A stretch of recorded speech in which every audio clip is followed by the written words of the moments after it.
Welcome back to Primetime News and thanks for staying with us. To a Primetime News follow-up now.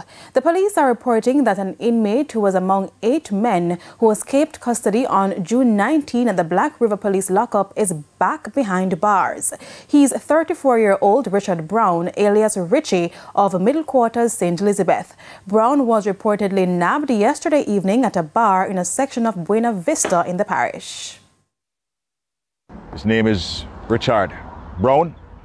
Richard Brown was held peacefully and surrendered to the police without any confrontation.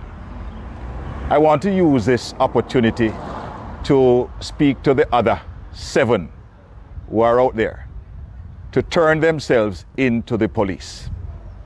They can do so with an attorney, a justice of the peace, or speak with a minister of religion. I'm also urging them not to confront the police. They are to follow the example of Richard Brown, who peacefully surrendered, and as a result, he's now back in custody. Now, prior to his escape, Brown was in custody facing 4 counts of robbery with aggravation.